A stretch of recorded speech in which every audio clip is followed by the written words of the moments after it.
The Believing Husbands by Andrew Lang.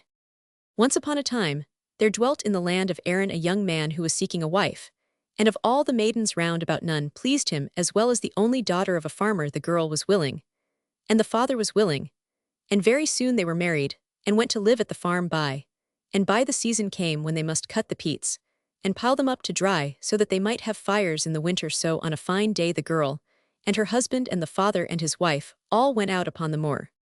They worked hard for many hours, and at length grew hungry, so the young woman was sent home to bring them food, and also to give the horses their dinner. When she went into the stable, she suddenly saw the heavy pack-saddle of the speckled mare just over her head, and she jumped and said to herself, "Suppose that pack-saddle were to fall and kill me, how dreadful it would be," and she sat down just under the pack-saddle she was so much afraid of, and began to cry.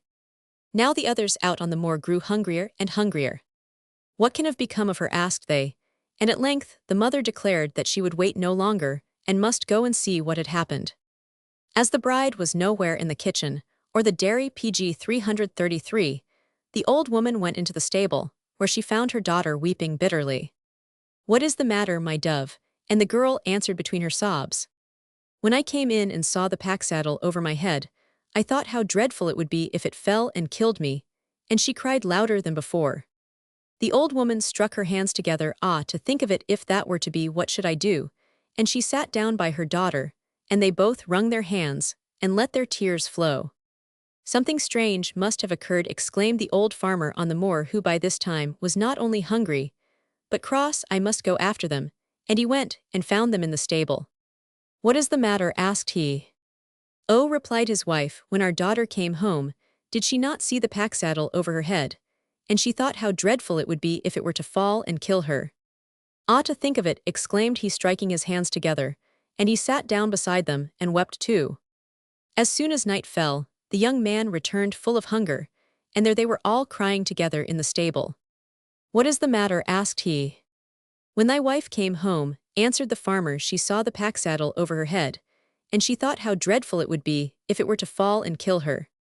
"Well, but it didn't fall," replied the young man, and he went off to the kitchen to get some supper, leaving them to cry as long as they liked.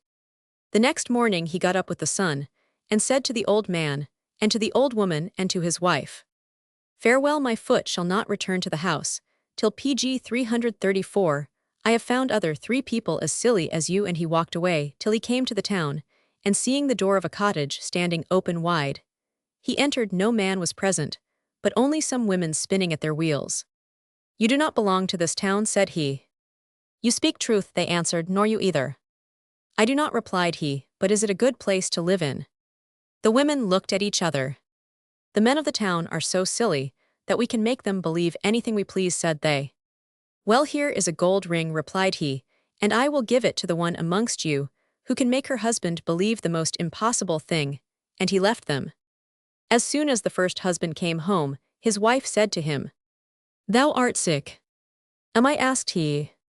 "Yes, thou art," she answered. "Take off thy clothes and lie down." So he did, and when he was in his bed, his wife went to him and said, "Thou art dead." "Oh, am I?" asked he. "Thou art," said she. "Shut thine eyes, and stir neither hand nor foot." And dead he felt sure he was. Soon the second man came home, and his wife said to him, "You are not my husband." "Oh, am I not?" asked he. "No, it is not you," answered she, so he went away and slept in the wood. pg 335. When the third man arrived, his wife gave him his supper, and after that he went to bed just as usual. The next morning, a boy knocked at the door, bidding him attend the burial of the man who was dead, and he was just going to get up when his wife stopped him. "Time enough," said she, and he lay still, till he heard the funeral passing the window. "Now rise and be quick," called the wife, and the man jumped out of bed in a great hurry, and began to look about him. "Why, where are my clothes?" asked he. "Silly that you are, they are on your back, of course," answered the woman. "Are they?" said he. "They are," said she, "and make haste, lest the burying be ended before you get there." Then off he went running hard, and when the mourners saw a man coming towards them with nothing on but his nightshirt, they forgot in their fright what they were there for, and fled to hide themselves, and the naked man stood alone at the head of the coffin. Very soon a man came out of the wood and spoke to him. "Do you know me?" Not I, answered the naked man, I do not know you.